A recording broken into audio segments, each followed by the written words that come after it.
Kagaya nga ng naibida ko na sa inyo, sa bigla kong tingin, nung pong ako ay niyayaya na aking mga kapitbahay rito sa Dica Home Subdivision ni Kawayan Bulacan, ano po, na sumama sa laban dito po sa developer na nag-iisa. May mga tira siyang tirang ano ba tawag sa tirang yon? Tirang may elemento ng panluloko. Yun. Ang bira pa kay Sapati. So, sa biglang tingin ka ko, meron naman palang karapatan itong developer na mag-initiate ng pag-uorganisa ng HOA. Pero, medyo tinitigan ko mabuti. At nakita ko, sabi ko, teka muna, parang may mali. Ano po? So, sinisid ko pa ng malaliman. Abay, natuklasan ko po ang katotohanan. Ika nga ni Pope Benedict, ang kapangyarihan ng Diyos ay hindi niya idinadaan sa palakasan, bagkus sa katotohanan na siyang magpapalaya sa bayan. Kaya, tuklasin po natin ang katotohanan. Nang lumaya po ang ating bayan, ano po? Ano? Sige. Tuklasin po natin ang katotohanan. Pero, ano muna? Sandali lamang po muna. Hey! Good morning, ladies and gentlemen of the jury. Mr. Juror po, Dr. Sixto Kipilatis Lagare, inyo pong founder ng Philippine Trial by Jury Movement / Partido Soberano KKK 2.0 Demokratiko. Wala pa lang Soberano, partido lang. From the top. Partido KKK 2.0 Demokratiko. Ito po ay partido po nating puwersa 99.9% sa pera. Opo, puwersa 99.9% sa pera. Atin po ito. Ayos po ba? Ladies and gentlemen of the jury, puwersa 99.9%. It's sa puwersa Luzon, Visayas, Mindanao, Maging. Masulok ng mundo. Tayo po ay magkaisa. Ang big kiss po natin ng pagkakaisa ay yung pong gawin po natin tunay tayo mga soberanong mga mamayang Pilipino kung saan hawak po natin ang pamukpok katarungan. Ano po? Kunin po natin ang pamukpok katarungan sa mga traidor at kawataan na kuno ay politisyan at ilagay sa mga kamay nating mga mamayan. Apo, tayong huhusga sa lahat ng kaso, sa lahat ng korte, sa buong kapuluan kung ang akusado sa korupsyon, human rights violations, land grabbing, drug trafficking, extrajudicial killing, swindling ay guilty o innocent. Sige. Tutik muna. Pairit po muna. Bago ang lahat, mga luma ay dapat palitan na natin sa 2028. Pahirit ng suporta sa ating Juror YouTube Advocacy Channel. Like, share, sabay pindot. Pagka-subscribe ninyo, pindot nyo ng subscription, abay, sabayan nyo ngayon ng pindot yung notification bell. Nang sa ganon, kayo po ay notified, updated po kayo pag may bago po tayong uploaded, either live streaming o kaya ay recorded na at mga video content. Okay po? Salamat po in advance. So, umpisa na po natin ang kinatisan. Saan po natin umpisan? Abay, siyempre, dito po sa isang audiovisual presentation. Go ahead! Ano tayo? Okay, sige, go! Roll, BTR. Ng interim. Sorry, good morning po. In my part po ewan ko lang sa iba, medyo naguguluhan po kasi ako kung ano ang pagkakaiba ng interim. Sa gagawa na lang tayo ng panibagong MOA na ang mga representative ay kami-kami po na nakatira dito at mga legit na mga homeowners. Kasi ang pagkakaalam ko po na ang PESUD ang sumasakot sa amin with regards sa usapin ng MOA. Yan po yung kanina pang inuulit ni Tata na nakasaad sa Magna Carta 9904. Tama po?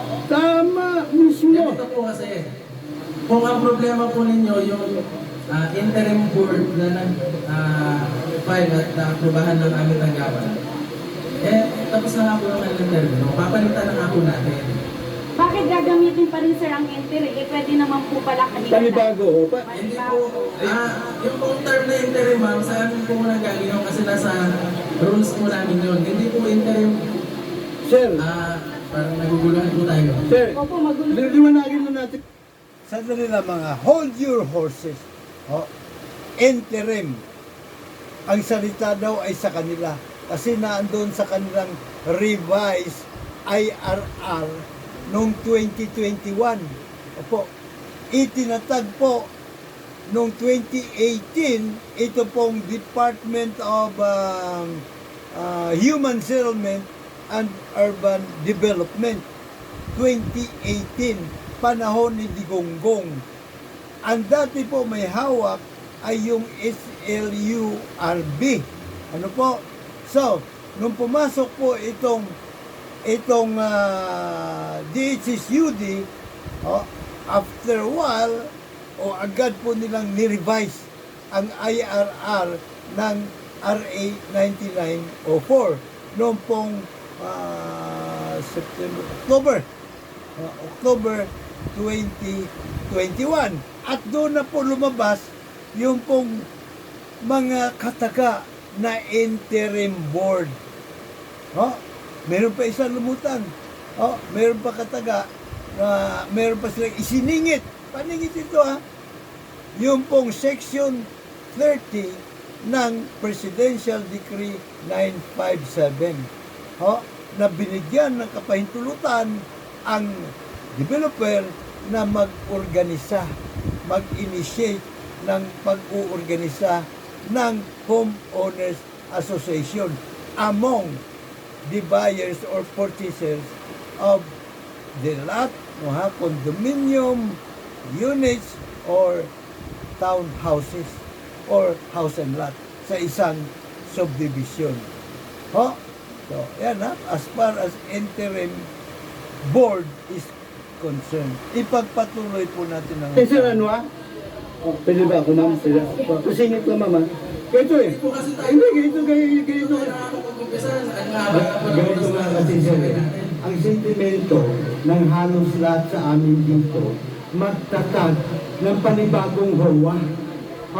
Ibigay niyo naman sa amin yung karapatan naman namin yun na nagsunod sa batas Huwag niyo kaming pangunahan, sir. Kasi miski kayo, hindi kayo pwede mangibabaw sa mga homeowners sa pagtatag ng sarili naming lehitimong HOA. Pwede ba yun, sir? Ano-ano ba yung nakakahadlang? Parang, ano-ano po ba yung mga nakakahadlang para hindi po tayo makapabuo ng MOA dito? Yung HOA, no.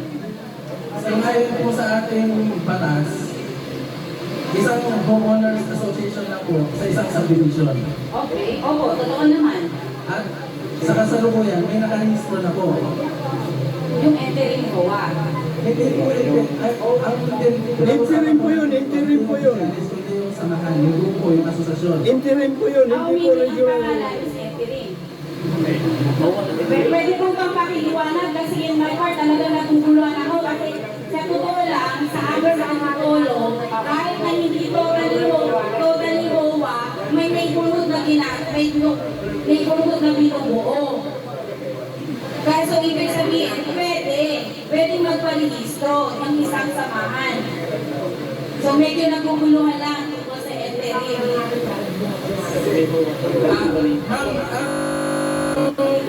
Association po kasi, walang interim homeowners association. Yun yung Board sinasabi of ko. Directors at Officers. Yun po yung mga asosasyon. Dahil may asosasyon ako, papalitan po natin yung mga naunang nagsilbi. Ano po, sir? O yung nakaupo, Sir, malinaw ko lang po. natin sila incumbent. Yung hawa na, isa lang. Dahil ha, paglilinaw. Para malinaw po at maliwanag pa. Okay? Noon pong itinatag itong o naisabatas itong Republic Act 9904, banda po itong 2007 or 2010 kung hindi po ako nagkakamali. Ano po? Ngayon, ang HLURB po ay naglabas ng implementing rules and regulation.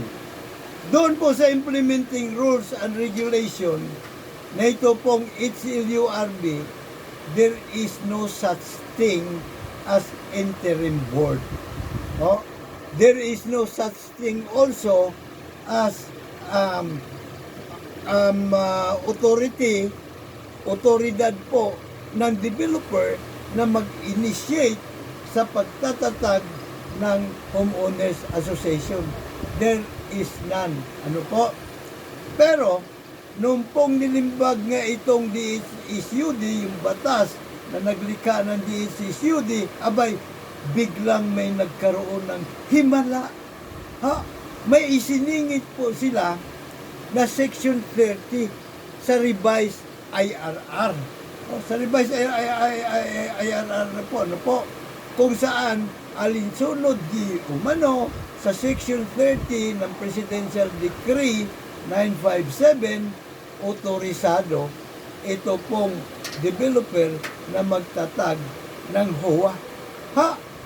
So ito po yung kanilang ginagamit, kaya nagkaroon po sila ng mga interim bla bla bla para bigyan po ng semblance of authority yung pong mga itinatalaga nila na pansamantalang board. Ngayon, yung pong binabanggit dito na board, interim board, ano po, na hindi pa masyadong kabisado nga, ng representante po yung nagsasalita, ano po, ng DHSUD Region 3, na interim board ang meron, ito pong DECA HOA na HUAD.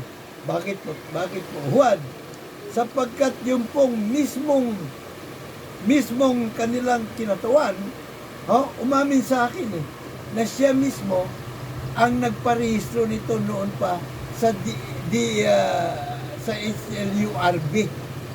HLURB 2019 ang pagkasabi sa akin. 2019 pinarehistro niya sa HLURB. So pagka isip-isip po, teka muna. Kung 2019 pinarehistro, na itatag na yung DHWD. DHSWD, yung DSUD. Kasi 2018 pa na itatag ang DSUD. Bakit hindi niya pinarehistro sa DSUD? Doon pa lang, meron ng elemento ng panggagago at panluloko. Entra ngayon yung DSUD. Nung kami po ay nagbangayan na, dahil kami po ay nagtangka na magtatag ng lehitimong HOA, may bago sila ngayon pinalalabas. No po, at yun sa record, di umano nila, ito pong interim board, interim HOA, if you may, abay, nairehistro sa kanila noon daw pong September 24, 2021. At ayon po doon sa revised IRR na meron sila noong 2021, ang mga interim board ay meron po lamang 6 na buwan para magkasa ng regular na halalan, regular na mga board members, ng HOA. At yung po termino na yon magtatapos February on or before February 24, 2022. Dapat nakapaglapag na sila nakapagkasa na sila ng halalan na hindi nangyari. Sa madaling salita, Factus Officio na po sila simula po ng February 25, 2022. Ano na po tayo ngayon? December na po Oh? Towards the end of November, ito pong ginawang pulong dito po sa clubhouse namin, 2025. Abay, isip-isipin mo. Oh? Pagkahaba-haba ng panahon. At nakasaad din doon sa kanang IRR, no, na yung pong mga interim HOA, inireport man nila o hindi sa DSUD, na nagkaroon sila ng halalan, abay, kung hindi sila nagkaroon, hindi na inireport, pasok pa rin po sila doon sa requisitos o doon po sa pagiging Factus Officio. Sa madaling salita, for all intent and purposes, wala na pong existing na HOA rito. Wala na. Diba? So ano ang sinasabi nitong kinatawan ng DSUD? Pinangangalandakan pa rin niya, pininindigan na may nakarehistro. Kasi naideklara na ng Factus Officio Ibig sabihin, wala na silang kapangyarihan, wala na silang otoridad, non-existence na po sila simula noong February 25, 2022. Wala na po sila. Madaling salita, for all intent and purpose, wala na pong homeowners association dito. Ipagpatuloy po natin ang balitaktakan. Dapat na maging hawa, di ba ba? So, yung hawa ko pati na sinasabi nyo, pinabanggit nyo, hindi po humupag ang bumulo at hindi po nang binoto na Kaya ngayon. nga po, pipili na po tayo Hindi po pwede pipili lang dito. Sir, pagbigyan po muna natin si... Sige, paliwanag ko tayo mas maganda. Sige po. Ganda umaga po. Sige po. Yung register ko lang unit namin, mobile ko sa and isa naman po yung register ko na magkatabi unit. So, basically, mahal po yung space kasi mahaba po tayo. Ang gusto ko sabihin ni Kuya, Diretso na ka para makapili na siyang magpili. hindi ganun lang po yun. Ngayon, Dami pa, wala na tayong magawa doon sa na. Lumipas na. Gusto ko na yung mangyari ngayon, mag-a-upload po sa ng 5 tao, na yung 5 tao na ihapon, within 90 days, mag-initiate sila ng election. Na kung saan, mapupunto-puntohan na po yung mga talento, sino na po yung uupo na presidente. Tapos, mga proses po na gusto po magpayo ng panibagong hawa. No need na po kasi ma-shortcut na nga po ito yung isa sa registration. Hindi po, sir, ang ina-agis nga po namin, yung hawang sinasabi nyo, hindi po binoto ng majority ng homeowners ito. At hindi po namin kilala yung mga homeowners. Paano namin lalapitan yung mga yan? Ito nga po, sir. Kinig mo na. Huwag po na lang na. Sila kasi Sandali lang, puntuhan lang natin yung punto de vista ni Bien. Ano po? Unang-una, bago naganap ito, hinanap ng taga-DSUD na representante, nasaan ba yung mga board? Sabi namin, anak ng baka, ni anino na mga yan. Ginamit lang po nilang address, yung Block 6 lots 1 to 7, pero ni anino na hindi nakita ng sahig, ng dingding, maging ng kesame ng Block 6 lots 1 to 7. Ano po? Ibig sabihin talagang mga multo po yung mga yan, mga ghost boards po sila. Ano po? And so, paano po sila? Kung tutusin, meron po sa mismong IRR, Section 37. Section 37 po ng revised IRR ng DHCUD ng DSUD, ano po, na kapag ang may kapangyarihan pa po ang DSUD to motu proprio revoke yung pong registration nila kung fraudulent.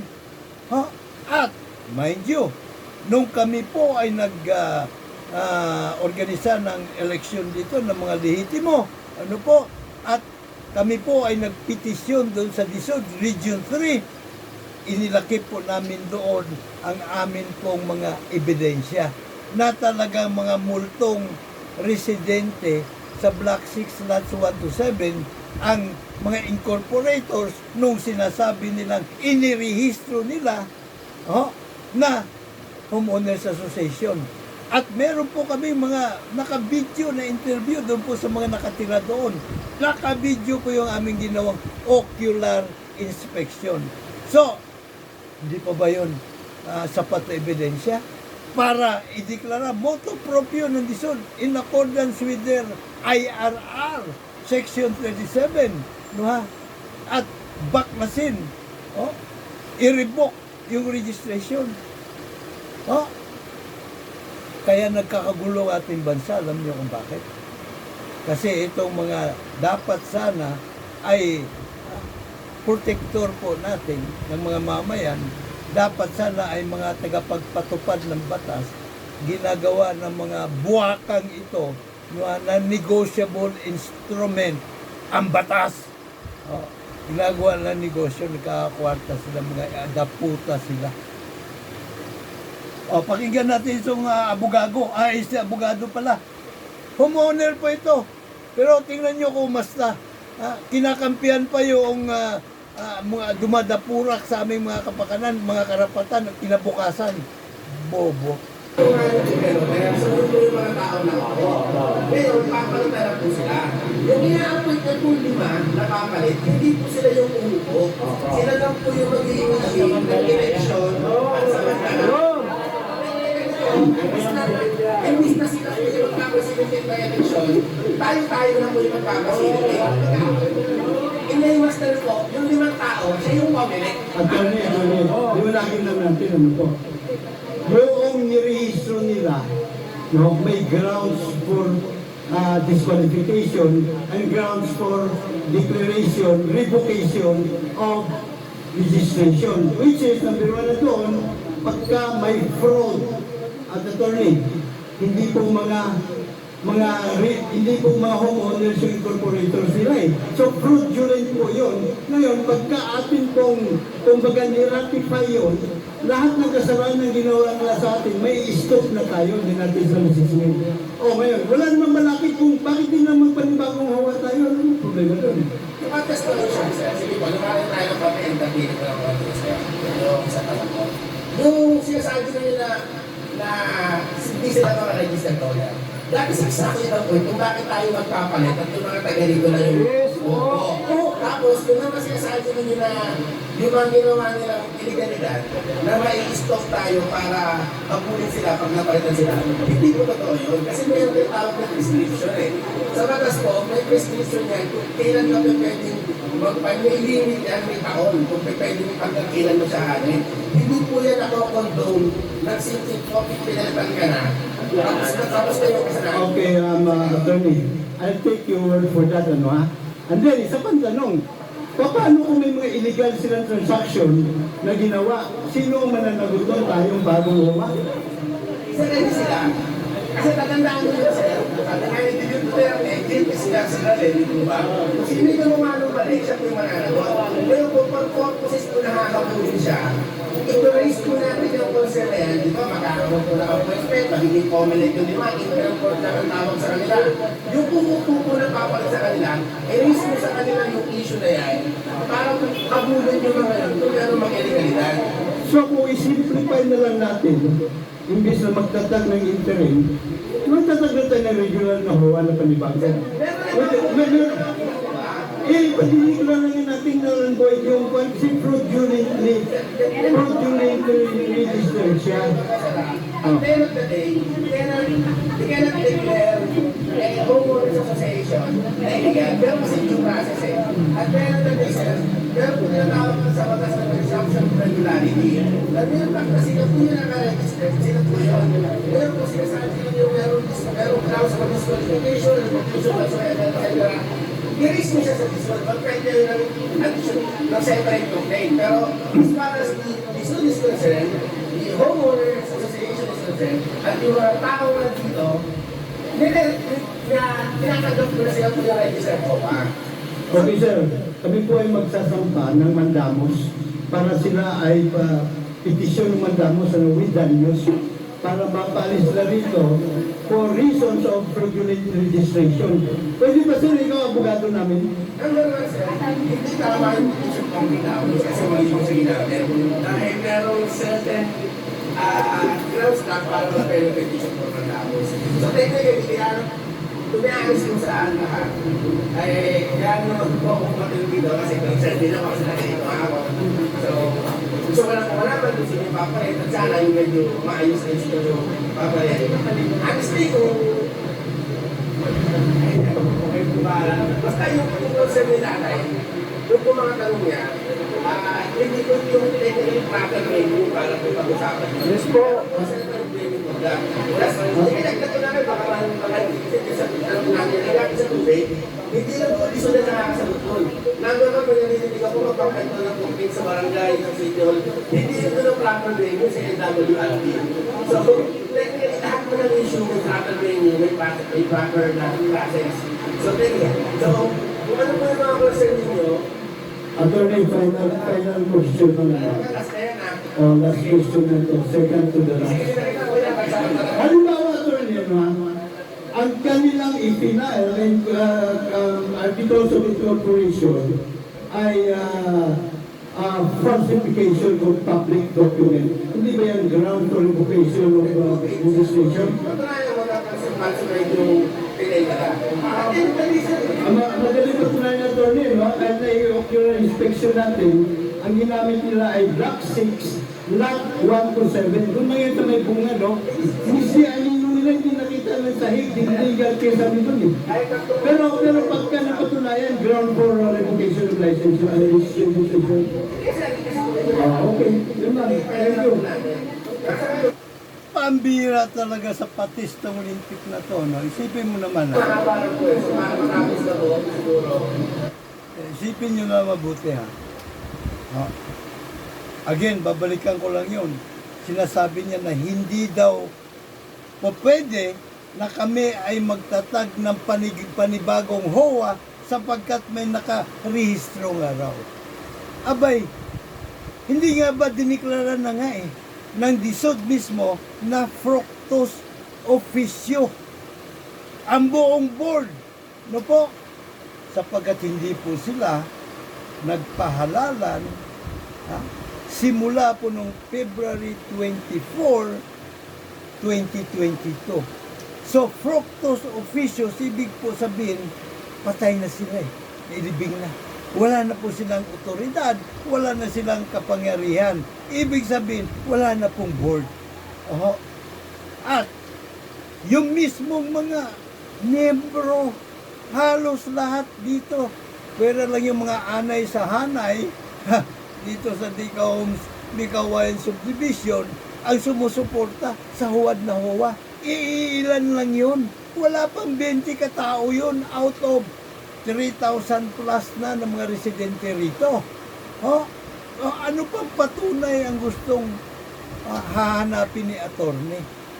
At sinasabi niya, hindi tayo apektado. Abay, bakit hindi ka mo? Ito pong BP Waterworks, no po, na matagal na po, 2004 pa, diniklara ng critical area ng National Water Resources Board. Ito pong Mikawayan, Bulacan, along with 7 other places, bawal. Totally banned na po rito yung deep well drilling and extraction.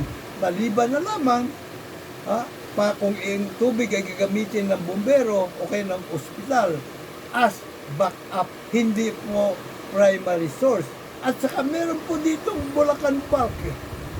At sa alinsunod sa batas, kapag ang isang subdivision ay merong, sa vicinity ay merong public water utility na gumagana, obligado na kumonekta doon yung subdivision. No po?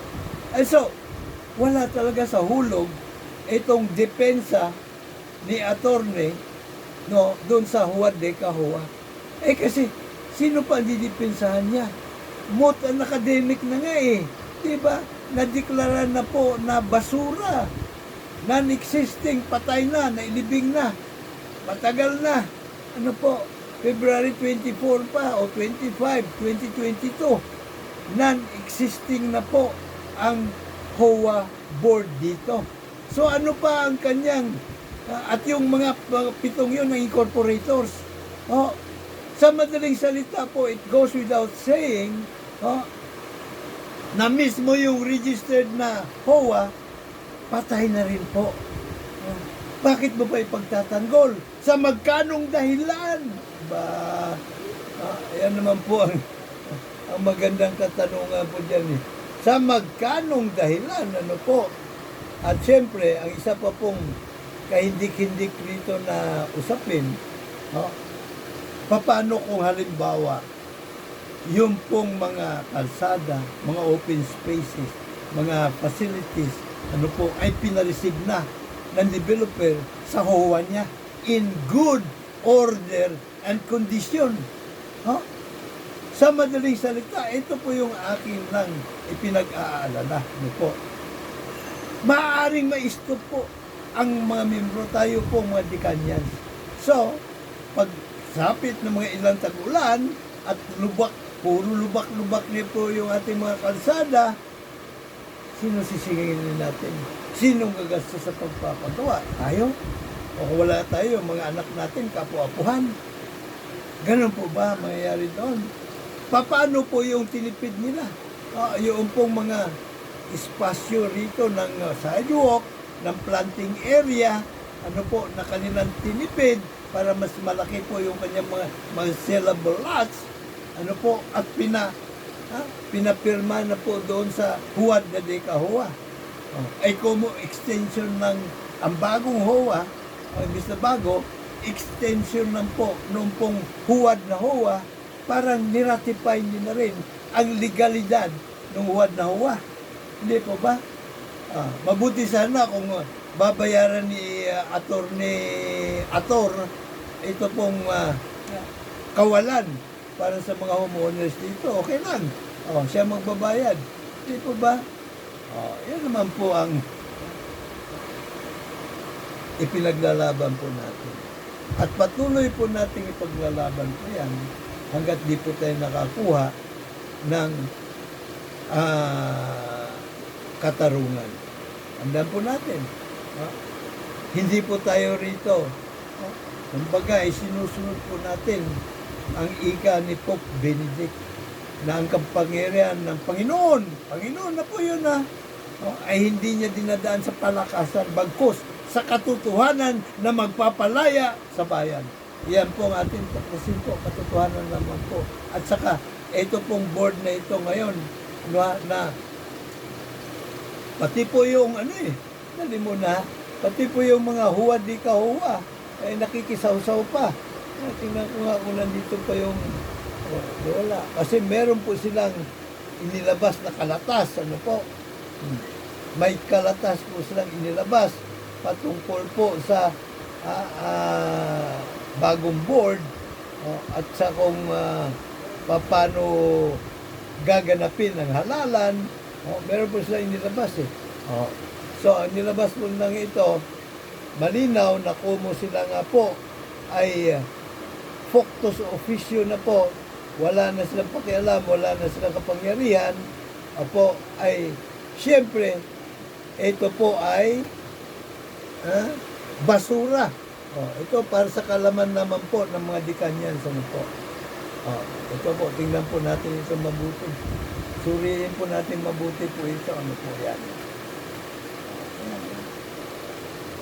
Ito po yung nilabas na kalatas nung huwad di kahowa. Actually po, PMO ang naglalabas ito. Wala namang huwad, yung mga direktor dito eh. Yung PMO po ang naglalabas ng mga ganto-ganto. Ano po, yan. Yan. Address sa Loisoy, bla bla bla. Yung wala nga kung kanino galing. Circular number 2025-01-20, December 6. Init-init pa po ito, kahapon lang ito. All Residence Property Management Office introducing the new interim board. Sa madaling salita po, ito dahil wala na po silang karapatan, bogus na rin po ito. Kaya dapat na talaga palitan ng panibago Ilapit po natin dito yung camera para makita ng mga dekanyan sa mga pagmumukha nila. Ano po? So malinaw po na ito po ay basura. Oh. Attorney Ivan Robin Sapasap Garnir, Olivia Sabilio, Rose Graviles, Leonard Cruz, Leonilo Bautista. Ito po ay malamang mga anay sa hanay itong mga to. Malamang lang ha. Oh, di walang pirma. Di ba? So basura po ito. At saka ito po yung nagdudumilat na katotohanan na talaga pong pinaglalaruan ang karapatan naming mga Decanians dito. At syempre, hindi po kami naman makakapayag na ganun-ganun na lamang. Ano po? Kaya, atin po ito igiit sa DHSUD dahil for all intent and purposes, ano po, patay na ang rehistradong HOA sa kanila. Ha? Kung sa masama man o mabuting pamamaraan na i-rehistro nila ito, patay na. Oh, hindi lang pinaglamayan, nailibing na po, matagal na eh. Diba? Since, ulit ko, February 25, 2022, patay na po yung pong rehistradong HOA sa kanila. Wala mo yung mga incorporators. So, pwede na talaga for all intent and purposes na panibagong HOA ang itatatag namin dito. Para kwentas claras. Back to square one. From the top. Para kung ano man yung pananagutan nila, sila lamang po mananagot. Gusto na, isama pa na yung mga anay nila sa hanay eh. Isama pa na si Attorney Ivan. Let us start fresh. New slate. Di po ba? New beginning. Para laho tayong sisiyan pagdating ng panahon. At para po mabilis po natin din silang mapapanagot sa mga dapat po nilang pananagutan sa atin. So, Decanians. Hindi lang ito actually para sa mga Decanians. Dahil ang nangyayari po, nakapihan ng mga Decanians sa kamay ng mga regulator, ng developer at regulator sa DHSUD Region 3 ay salamin ng mga kapihan na dinadanas ng sambayan ng Pilipino sa buong bayan. Yan po ang totoo. Yung batas, pinipilipit, binabaluktot, niyuyurakan, isinasantabi, itinatapon sa basurahan sa ngalan ng palakasan at suhulan. Let's call it spade, ano? Hindi naman po pwedeng hindi gagalaw lamang ang mga ito na hindi sila sinusuhulan. Hindi po ba? So, laban ng Decanian. Laban ng sambayan ng Pilipino. Kaya nga dapat ang unahin po natin, isip po natin, isa puso, isa katuparan. Ang solusyon sa korupsyon na buwis buhay na pinaglaban ni Gat Anis Bonifacio, 10 natin mga ninunong katipuneros. Ang pagtatag ng malayang bayan na demokrasya ala Amerika, complete with sangguniang bayan, powered by hukumang trial by jury of we, the sovereign Filipino people, justice system. Ito po ang klase ng hustisya na hindi po nasisindikato. Kaso, pinaslang nila si Gat Anis Bonifacio, pati yung ating mga pangarap. Pero, siyempre, hindi po pwede po tutulog-tulugan na lang natin sa pansitan ng ating kapakanan, karapatan, at kinabukasan. Dapat natin ipaglaban. And so, ipagpatuloy po natin ang himagsikan sa halalan 2028. Ano po? Money, 2028, Lainey. Bakit money? Sapagkat siya lamang pong politiko. Natahasan po niya sinabi na ang gusto niyang ipairal sa bansa ay trial by jury of we the sovereign people justice system. At sang-ayon naman sila na dapat nang ayusin ang ating sistema ng hustisya. Kaya yan po ang ating sulong. Isang sagradong boto mo lang. babawiin natin ang pamahalaan sa mga traidor at kawatan. No? Kaya dapat lang juror ka. Kapag nyo lagi nakanda maglingkod, Mr. Juror, Dr. Sixto Quintilatis Lagari po lamang, PhD, Public Administration Honoris Causa. Like. Share, subscribe, and push that notification bell. May God bless us all. May God bless the Philippines.